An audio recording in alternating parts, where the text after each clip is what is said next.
All right, so as we introduce our next panel, we've talked about impact all day. How do we take those theories, those ideas, and put them to practice? I'd like to introduce now ALLIE, BARY, Andy BEHAR, David ROWLETT, EVALINDE, EELENS, and our moderator, Beth Collins, to talk about the next discussion. What are the right questions to ask your managers? Very important role. Slides. How are you all doing? You holding up? CRS is one of the largest humanitarian relief organizations, development organizations in the world. And I run sort of the tiny little investment bank that sits off to the side. And in that role, we invest and we diligence and invest in impact funds. I would argue that while this is an impact investing conference, my funds are institutional quality, focused on the emerging markets in the global south. But I also have insight into the whole reserve and where our money has gone, in the listed equities where our money has gone. So this is a really interesting conversation for me, and I'm really happy to be here. So turn it over. We're going to have brief introductions from the panel. I'm going to start with ALLIE. Hi, thank you, Beth. I'm ALLIE BARY. I am from JP Morgan's Development Finance Institution. So I think I'm a banker, and I apologize for that. But what our team does is we help to mobilize private capital towards advancing the UN SDGs. And we do that across asset classes, including equity. And so today, I think the reason I'm here is to talk about that, and also an effort that we worked on called the Impact Disclosure Guidance, which is an industry-wide effort to standardize impact disclosure. Should I go next? Yeah. Hi, I'm Andy BEHAR. I'm the CEO of a nonprofit organization. We're a 501c3 called You Sow. And we've been around since 1992, focused on corporate accountability through the lens of shareholders. We do a great deal of research. We publish 6 to 10 original reports every year. And then we engage companies on climate change, on ocean plastics, on toxins in the food system, racial justice, diversity, equity, inclusion. So a range of different issues. We sit down with 185 companies this year. Many of them just agreed that we were presenting them with a better business plan and started to shift their policies and practices.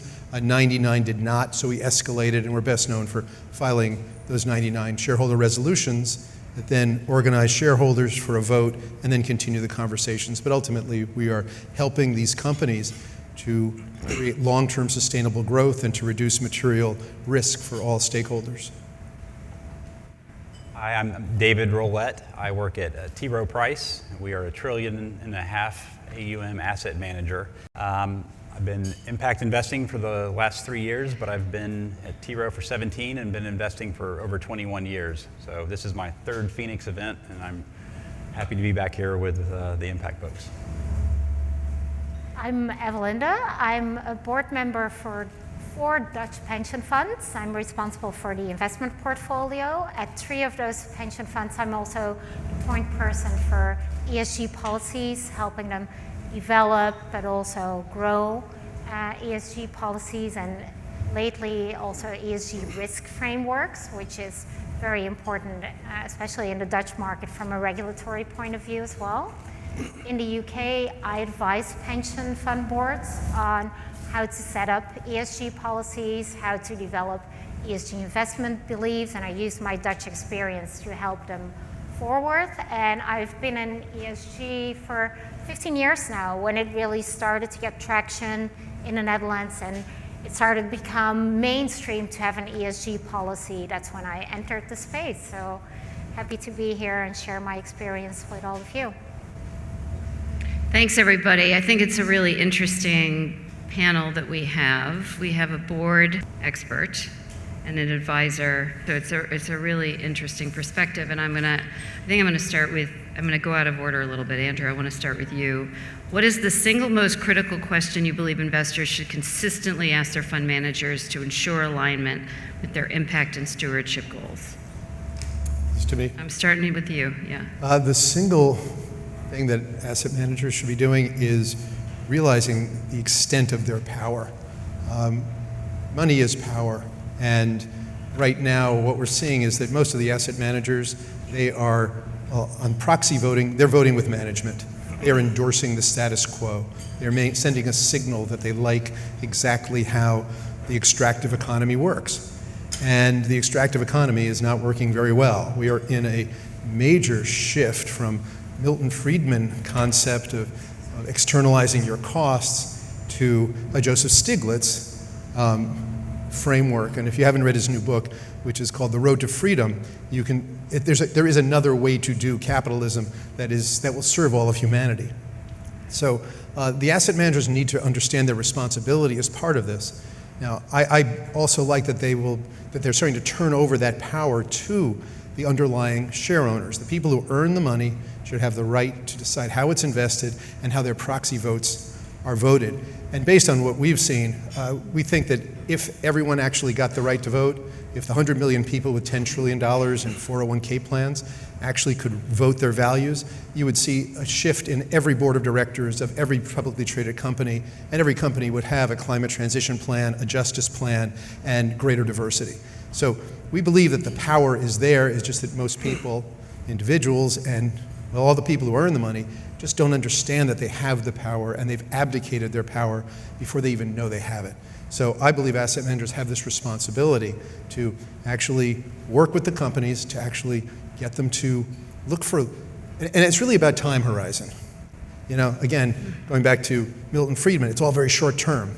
Joseph Stiglitz is all very long-term sustainable growth. And if you just shift the time horizon and you stop externalizing costs, you can shift and actually create, like I said, a livable planet based on justice and sustainability. So that's what everything that As You Sow does is about that shift. And I think that people who have money have power, and they need to learn how to use it. Great. So ALLIE, I'm going to come back here and maybe even reflecting on Andrew says, and what would you say is the single most important question to ask a fund manager? So from our perspective at JP Morgan, what we see with fund managers is there's an overall lack of consistency in terms of the engagement that they're having. And so what we're really advocating for, both for our clients on the investor asset manager side and then also on our issuer side across the value chain, is for there to be a coalescence around a standardization around not only impact data, but also policies and procedures that are being asked for. So very much in line with what Andrew is saying. We think that there is simplicity that can be done and potentially mobilize much more capital than we're already seeing today. Great. David, you're a fund manager. What do you think investors should be asking? I would ask your manager to explain their impact engagement strategy in detail in that engagement process and does not outsource it to somebody in their organization. That's great. Yeah. Over to you. Well, I actually think you need to take a step back before you can ask the question. And I think the responsibility primarily lies with the asset owners before it comes to the asset managers. Asset owners should define their own ESG investment beliefs. They should check with their members' constituency whether their policy represents the norms and values of the actual members, because that may and probably will vary depending on the people you're representing. And eventually it's their money, so you want to make sure that what you do is aligned with their principles. So once you have that framework, you should then take it to the asset managers and see how their voting, their engagement, their stewardship adds to that framework. They should be able to demonstrate measurably what the difference is. Asset owner, they should define the framework. And it's actually a difference I see, if I may, Beth, between different countries. In the Netherlands, it's very common for pension funds and institutional investors to have their own ESG beliefs, their own ESG framework, and they will then go look for a manager who fits that framework. In the UK, in general, it's quite different. The asset managers will have their ESG policy in place, and the institutional investor will then look for an asset manager that generally fits their beliefs, which makes it a lot harder to measure and demonstrate if the investment and the way it's approached by the asset manager adds to realizing the goals, the objectives you've set for impact. Great, thanks. Got another question. I'm now going to fire off for each one of you. ALLIE, I was really interested to learn that JP Morgan has an impact disclosure guidance that's just been released. Can you talk about that? And also, how is this relevant for listed equities? And maybe if you can just bring in how is it different than sort of what GIN has, which is the laundry list of impact metrics and so on. Yeah. P is really creating a standardization, as I've said, around impact. Even when I say we and things of that nature, it really isn't meant to come from the perspective of JP Morgan. It is meant to come from the Impact Disclosure Task Force, which is a task force currently of about 90 signatories who have said there are ways in which that we think we can mobilize more capital towards impact investing if there is this ability to standardize reporting. And so what we did over the past 18 months is really create that standardization or create a framework in which any company or any entity, including sovereigns, could go and utilize this to report against their anticipated impact with the goal of ultimately adding what their advancement of the UN SDG is. That's not a requirement, but that is a key cornerstone of that. The way that we work with someone like a GIN is that when GIN is looking at certain indicators and things of that nature in which they would recommend a company should report against, we're actually taking a step back from that and saying, why don't you utilize this framework to explain why you, as this company, in this specific sector, in this specific country or region, is actually looking to increase this impact where you are. And so that's one way in which we operate. I think the key here is that this is a voluntary guidance. It's meant to be something that is interoperable with other standards. I think as others have noted, there are different standards between countries and continents, and so we want this to be something that is very much adaptable based on where you are, which is where I think GIN also thinks of it in that sense. I should say GIN is a member of our task force, and so they have been a key participant in this. The guidance is now available on ICMA's website, and so it's published alongside their other standards for green, social, and sustainable frameworks.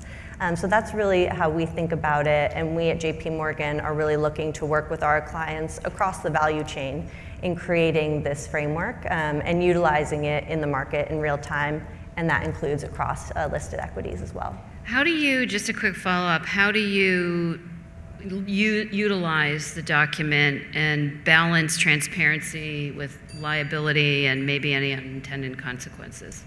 No, it's a great question. I mean, the key of this guidance is to promote additional liabilities. We're not naive to that in the least bit, and that's where we'll really where our team comes in is advising our clients on where they should be thinking about what to disclose and what not to disclose. And so it's not a perfect question, answer to that question, I'll be honest, because each situation is so unique.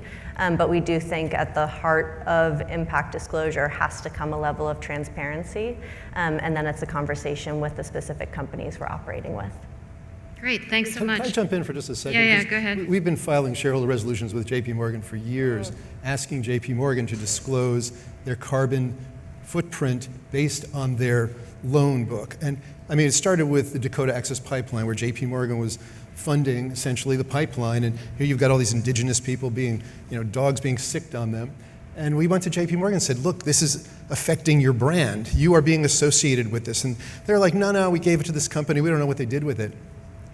And we've been trying to get that kind of level of disclosure so that people who are investing in JP Morgan as a public company actually know what the exposure is. But it hasn't gone very far. And in fact, you guys challenged us at the SEC. We have the no action that you won last year. How do we get to the point where just JP Morgan as a public entity is disclosing that kind of stuff? No, it's a very fair comment. It's a good reminder for me to say these are my own personal beliefs, and I am not representing JP Morgan at this time, or JP Morgan Corporate at this time. But what I would say is that what we are working on, and we appreciate that, or at least I can appreciate that JP Morgan also hasn't done this level of impact reporting or any type of reporting to the level of specificity that we would ask our clients to do. It's obviously a very large, complicated, I don't need to explain that to all of you, institution, and so I do think there are ways in which we are being slow in responding to this, but it's something we're certainly working on. We'd like to move the needle more, but our hands are always going to be somewhat tied. So I'm going to, not punishing you, I promise. I'm going to come back to you. I'm going to move on to, because I think you'll have an interesting perspective once we go through everyone and their questions. So David, to you, is how do you differentiate between the impact potential of public versus private markets? And what role does additionality play in public equities? So, impact investing obviously started with private markets, and then the concept of public equity investing has gained acceptance over the last 3 years, but it was certainly a debatable concept 3 years ago, I would say. I think fundamentally the impact that can be delivered is similar but different levels. So I mean, private equity, I think the concept is if you finance a business to operate and you allow them to operate, then that financing is the additionality that you can point to. On the public equity side, I think buying and holding stock might have a very, very small financial benefit to a company, but I think that's not the main source of additionality. I think the engagement and the influence, the requests, the asks for KPIs, those types of consulting influence relationships are more important. But I would also say that ability to influence the company beyond financial contribution also exists on the private equity side as well. I think you have a seat at the table. How you steer the company, how you work to influence the impact they're having, to help guide them towards more impactful activities. I think that exists on both sides of the public and private markets. I would say, as far as the difference, the main difference I see is that private equity markets tend to be focused more on the impact. Like there's maybe geographically, it's a community that you want to bring impact to. It's a specific type of impact. It's a specific SDG aligned impact. It's a single project sometimes that's helping a very focused, impactful event. Whereas public equity tends to be broader. It has more scale. It has global reach, and these companies often have multiple businesses that they're working in. So, for our public equity impact funds, I mean, we are less focused on specific SDGs. We look at the entire spectrum of SDGs. We screen companies where the majority of their business is working towards one or more of these SDGs, and then we find an engagement strategy to pursue. So it's not so much up front we're trying to accomplish this type of impact. It's a little bit broader, and that's the only way that we can reach the diversification we're trying to do in the public equity markets. But I will say one thing: I am a firm believer that all types of investing can be more impactful, and I think we need to think about it that way. It's not a competition between private and public, and I think fixed income, private markets, public markets, I think all of it has potential to be more impactful. And I agree with the speaker saying it's asset managers' responsibility to get the companies to behave in a more impactful way, and it's asset owners' responsibility to judge us and test us and ask us questions about what we're doing with our holdings in order to reach our mutual goals. Great. I wanted to bring up the concept of intentionality. I mean, that's just kind of my thinking where, impact investing, the definition, or the Jen's definition, is that you're investing in a product that was set up to have intentionally set up to have impact and financial return. So I do wonder if maybe that's also the distinction, is intentionality in the private markets versus public market. You're saying the intentionality of me as the asset? There's less intentionality in the public equity market than there might be in the private market. I believe that we should buy stocks and then intentionally work to enhance the impact. I think that additionality needs to be more than just me buying the stock of a company that's doing something good and saying, I'm an impact investor. Yeah. I don't think that's enough. I think we need to engage with the companies, and the first step is often asking for better KPI disclosures and saying, if you provide this, then I can assess the impact that we believe you're having more effectively. And we have specific asks that we document in our engagements, and we record these and we pursue those. And I think additionality is a very key part of our investment process. Do you have a specific example? Can you walk us through a specific example of your public impact engagement? So we have an impact thesis for every investment in the portfolio. We have an engagement strategy for every stock in the portfolio. One that's we like to talk about is, I'll give a specific, it's a company called Advanced Drainage Systems. This is but they make drains and pipes, and they make septic tanks and septic systems. For those who aren't aware, that's like a residential water treatment. So I have a well at my house, and I have a septic tank in my house, and the water, I'm not on city water. But they make these systems out of plastic, and traditionally these septic systems are made out of big blocks of concrete. So the plastic has lots of benefits as far as you can transport 20 to 40 of these systems. They come in two pieces versus one huge concrete slab. The carbon intensity of producing it. But the really interesting thing is all their plastic material is a significant piece of that is recycled.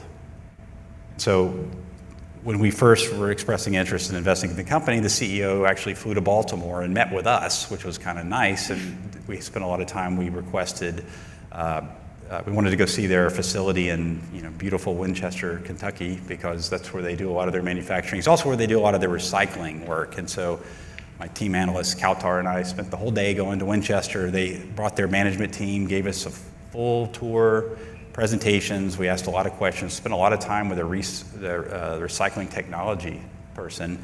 Ultimately, you have a lot of great disclosures on how much plastic they recycle. We ultimately, were trying to figure out our engagement strategy with this company. What are we going to be pursuing? They have certain products that have very high recycled content, like up to 80%. It's pretty low. It's like 5 or 10%. So we were digging into why don't you have more recycled content in your raw materials for these pipes? And it turns out that there's municipal codes that restrict it in certain areas. So you pursue what are you doing as far as addressing these municipalities? Like, what are you doing to educate? Like, is there a reason you can't have more than 10% recycled in this pipe? Does it degrade the quality or the strength? And oftentimes it doesn't. So we engage with the company. That's our engagement strategy. We're pushing them to increase the percentage of raw material feedstock that's recycled instead of raw material. And that's how we're going about that particular example. Now, that's an interesting example. That's really interesting. Some of them are, we have other really interesting examples, and some that we're still trying to formulate exactly what we're going to be pursuing as far as our engagement. That's great. Thank you. EVALINDE, I know you had a follow-up question. I'm sorry. No, that's okay. That's okay. And then I'll ask you a couple questions. Now, on the SDGs, I was wondering whether you distinguish based on expected impact of the SDGs. The World Economic Forum did some research on that and identified a few SDGs as driving SDGs. To give an easy example, gender equality. If you focus on that, it's expected to drive 75% of the total SDGs. Do you distinguish between that? I mean, we have a pretty strict standard versus the funds that I've seen. We say 50% of revenue needs to be currently aligned with one or more of the SDGs, and we map it out, and we're not weighing how the potency of it, but what we want to invest in companies who have the majority of their businesses working towards one or more of the sustainable development goals. Because what that gives us typically is a company who's already doing good things. They're usually on board with our engagement program. They want to engage with us. It's not a hostile situation. We want to be partnering with them. They tend to line up better with sustainability metrics, lower carbon. And so if a company if the business model, this is ultimately what we want. We want a company whose financial business model solving sustainable development goals. Ultimately, that's what we're looking to do. And so that criteria of 50% alignment is quite restrictive. It basically brings our investable universe down to about 20% of the public stocks. Great. But then we measure, once we get in, we track the KPIs. We want to have improvements, but that's not part of the initial screen. We think the revenue and profit alignment is the most disciplined way to approach the screening process. So Evalinde, you sit on several pension boards. In designing an effective engagement program, what are some of the strategies asset owners can use to select topics that align with their specific theories of change? So a theory I like to use is the theory of change. And if you apply that to engagement strategies, you get a framework that outlines how engagement activities and objectives are expected to lead to the desired outcomes. And both expectations and desires are very important terms here because they won't be aligned all of the time. So what you start by doing first, it's a bit of a funnel. The first step is you determine your long-term goals, long-term outcomes. Low carbon economy is on top of mind for many pension funds right now. Then the next step, you zoom in a bit and you look at key areas and intermediate goals like to. And the next step is where it really becomes interesting and where I see most inefficiencies in the process. And that's your engagement focus. And that's where the desire and expectations tend to clash with each other. Because you need to focus not only on the most relevant companies, but also perceptive companies. For example, an Amazon is going to be really difficult to move. And you can try, but if you're very principled about it, you may want to exclude it rather than engage, because it's very unlikely you're going to have a material impact on their strategy. And research shows that if you focus on mid-sized companies, they're often much more open to suggestions, to engagement, and to pressure. It's both the carrot and the stick that work there. So it's your own expectations and also your own desires that you need to align.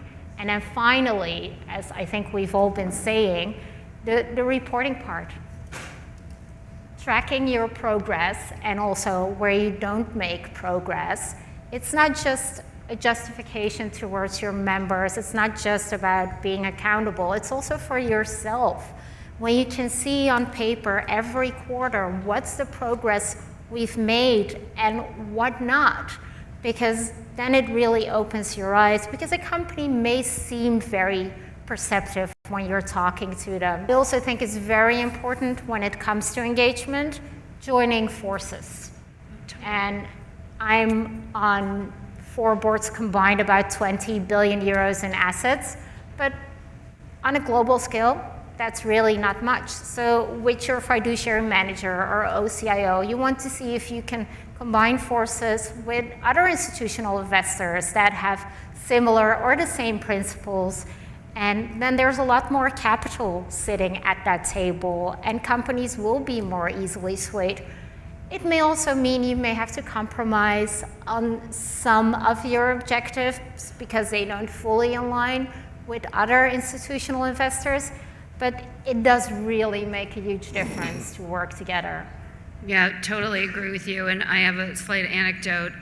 Just by virtue of the name of my organization, I was with the head of the Vatican Bank a week ago, and he was saying the similar thing. Can we not align and partner with the other faiths around engagement, right? Because we all sort of have the same investing values. So I'm going to come back to your second question for everybody, but I want to now go to Andrew.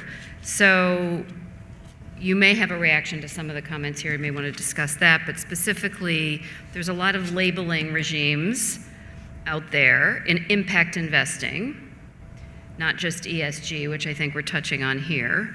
What criteria or labels should investors prioritize when assessing listed equities? And what role does shareholder advocacy play in shaping an impactful investment strategy? Sure. Well, it comes down to the data question and the accuracy of the data question. And in the United States, companies can disclose misleading information and have absolutely no, there's no blowback against it, unless shareholders say, hey, that's not accurate, that information is material. Materiality is defined by the Supreme Court as what an investor needs, information an investor needs to make a buy, hold, or sell decision. It's not up to the companies what is material. Now, one problem that just happened is the SEC's new climate disclosure rule. While what's great about it is that it is a fundamentally materiality audit. You know, it took them 90 years from creating financial audits in 1934 to finally in 2024 to having a materiality audit where companies have to disclose accurately, verified by a third party in a standardized format so investors have comparability. But what they did is they gave the companies the ability to define what is material. So that was a loss, but we're making progress. The European standard, the CSRD, there's going to be this disclosure that's actually going into effect. It's a matter of months now, and that's going to affect 49,000 European companies, about 10,000 US companies. So that's going to get better. The naming of mutual funds, right now, as You Sow did a study, because we have this platform called Investor Values.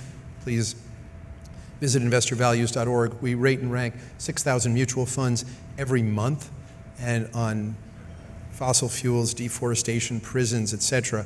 We're going to be adding a social justice component to it in July. But what we found is we looked at 90 mutual funds or ETFs with ESG in their name and found that 60 of them got a D or an F from us on ESG. And we shared that with the SEC, which helped them to construct the new fund naming rule, which says the name has to match the prospectus, has to match the holdings.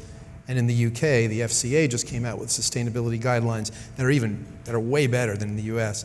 But there's actually different categorizations of a fund that it actually has to do what it says. So I feel like overall, responsible investing is kind of a gawky teenager that's becoming an adult, that there's so much money flowing to be actual standards. And so that's a good thing.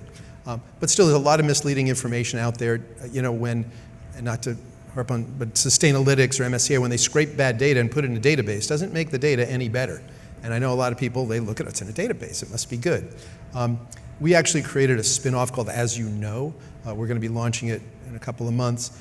Essentially, it's taking all of the data gathered by nonprofits because, well, As You Sow and everybody, we're out there, we're creating key performance indicators, we're talking to companies, we're diligent because we're engaging the companies, we're gathering the data for a reason, but aggregating all that into a database, and then we're licensing it into the market.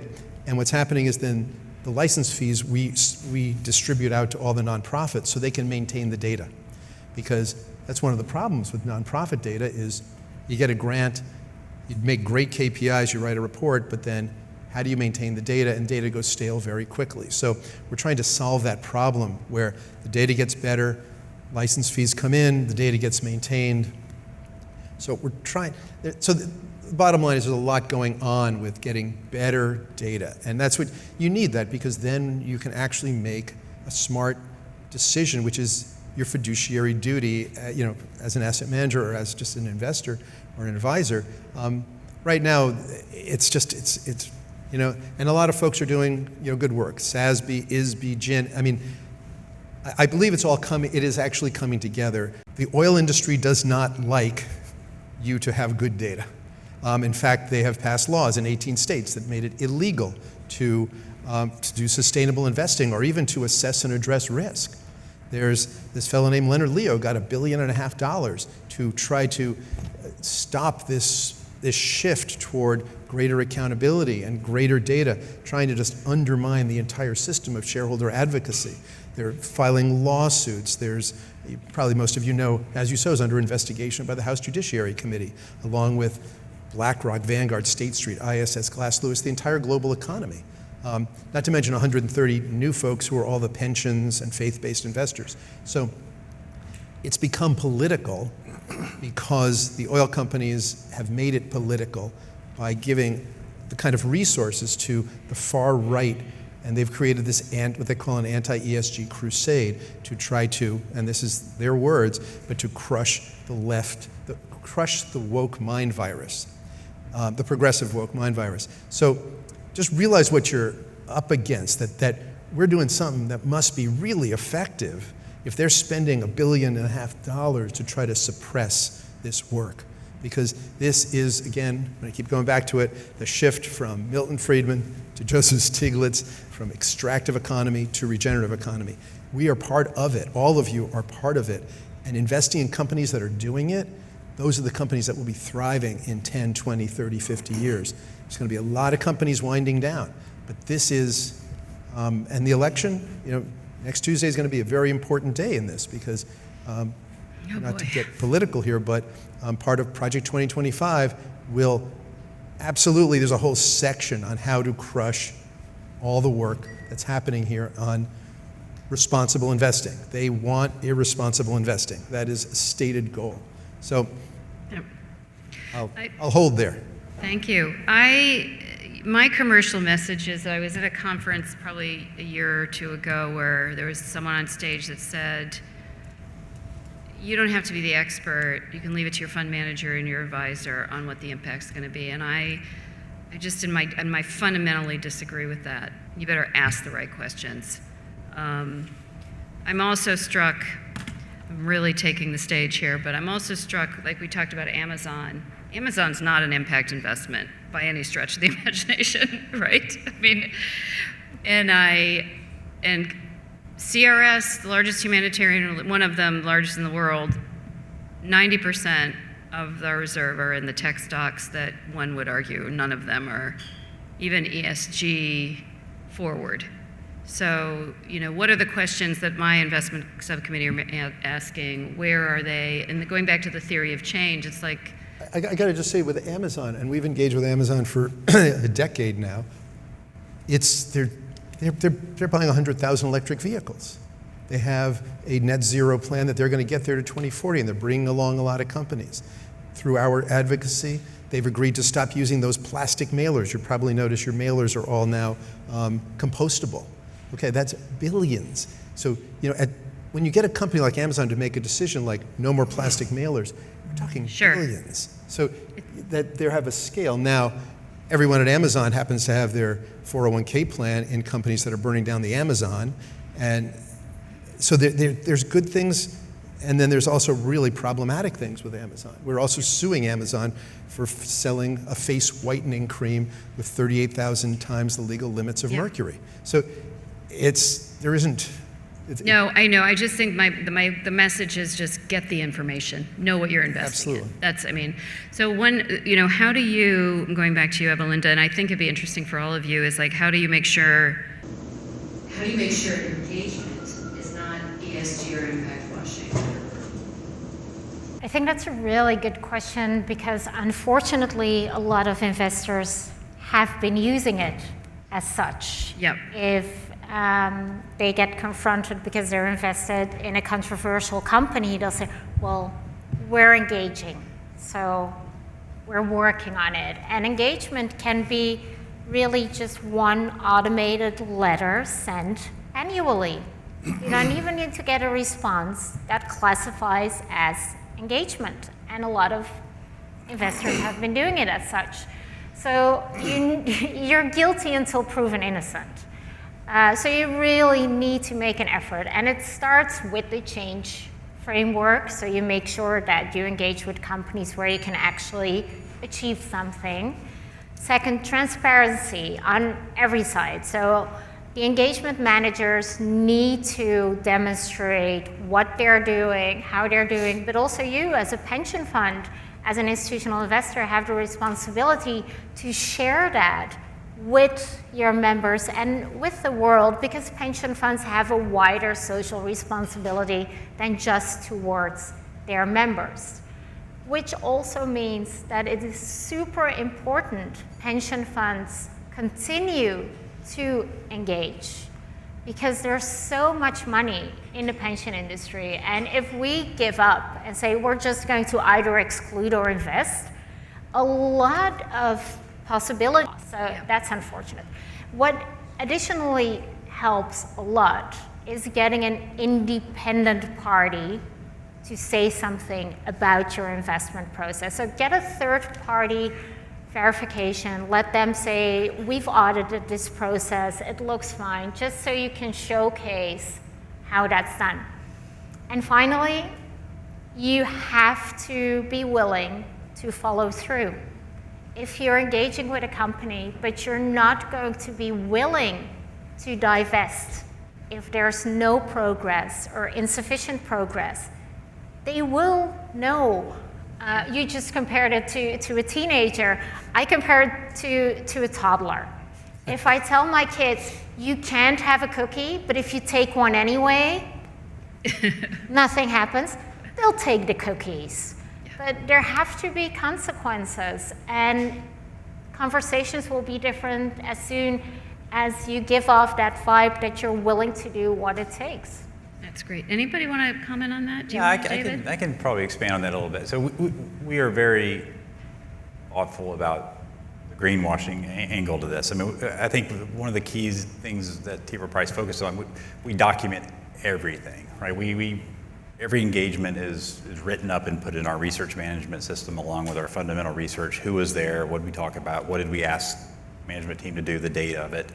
So it sets up a natural follow-up. And we have ESG engagements, we have governance engagements, we have financial after quarter engagement, but we also have impact engagements. And for it to qualify as an impact engagement, there has to be specific asks that are documented in the engagement itself. And I would just say that most of our engagements they don't tend to be confrontational, and a lot of that has to do with, we have upfront diligence with the companies when we're doing the financial diligence. We're also doing the impact diligence, and we're fortunate at T. Rowe to have really great access to senior leadership, and when we're having these conversations, and we will determine how open they're going to be to us having these types of dialogue and these types of engagements. And if it's clear that the management team just, we probably will just avoid initially investing in it. So we screen that as part of our diligence.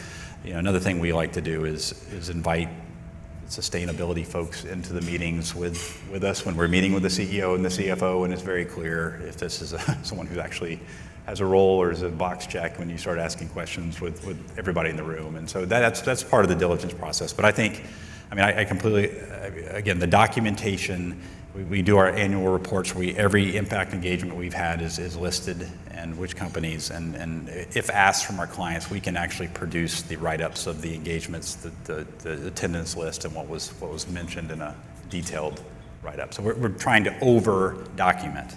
We even record our own private meetings video-wise in case there's a need to prove that this conversation occurred. So we're very cautious about this and very sensitive to the concept of greenwashing. Great. Can I add on to that? Because I think what people forget. We'll go to questions in a minute. What people forget is that the board reports to us.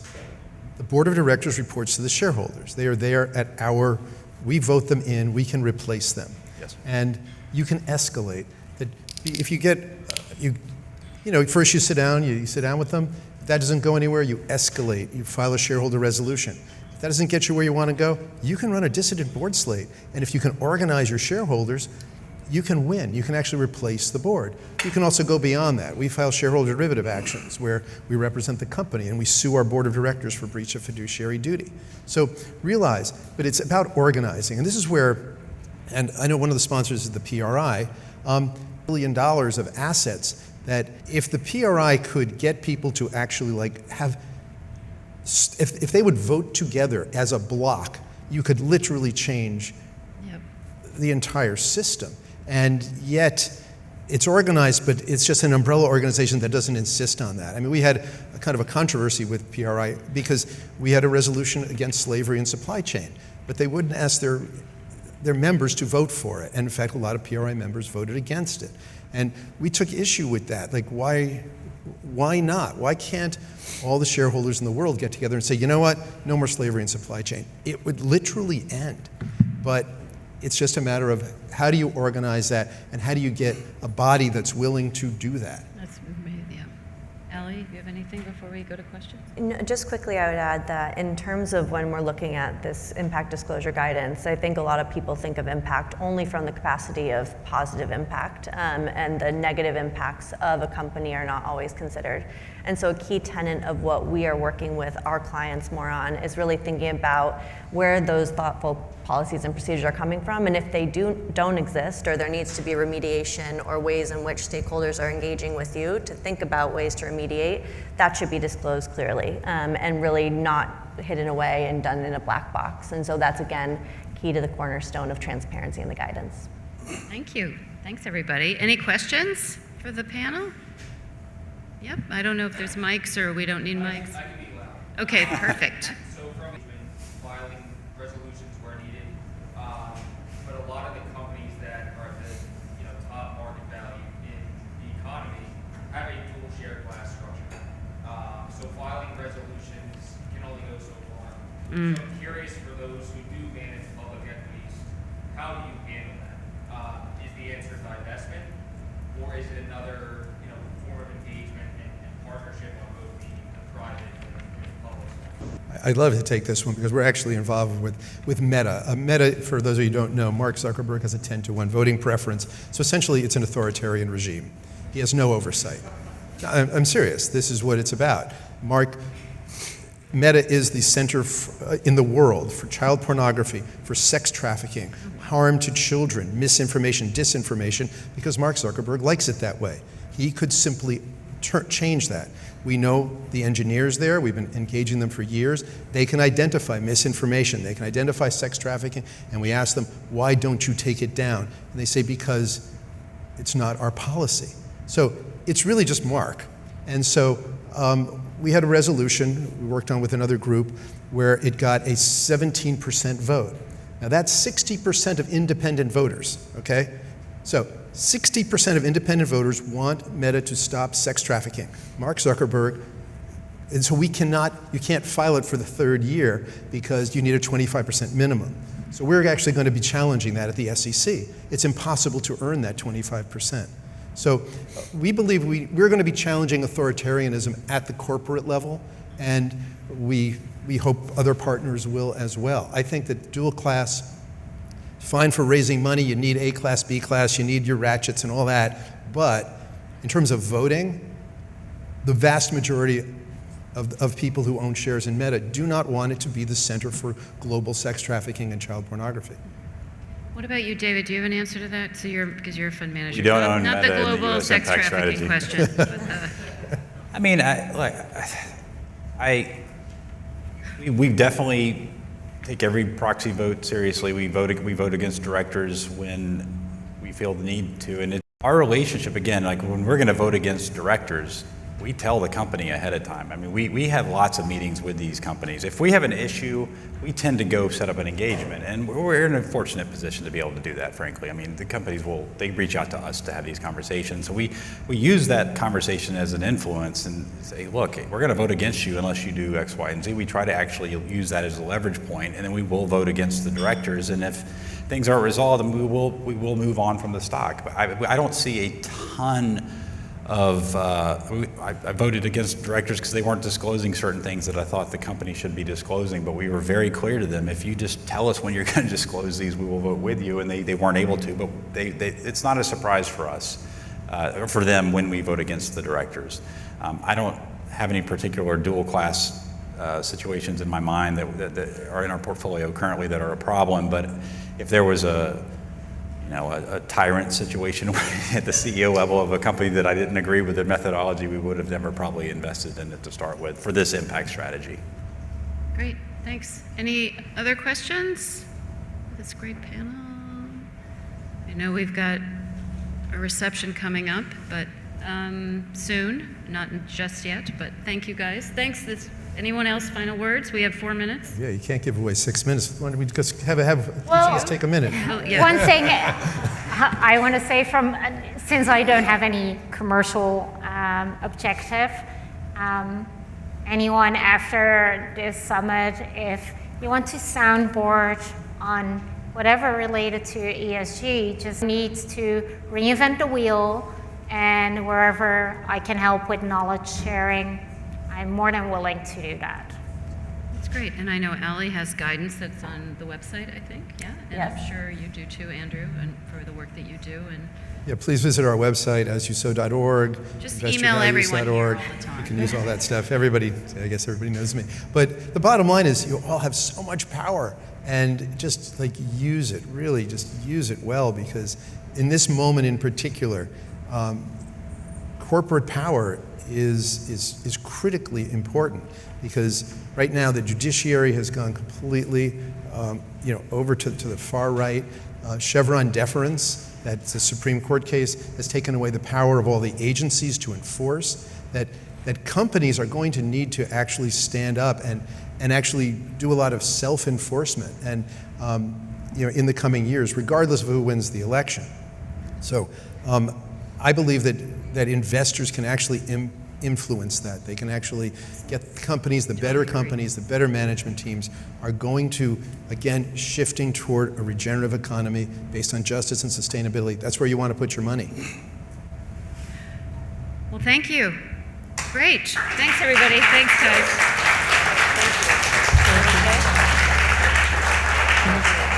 Thank you.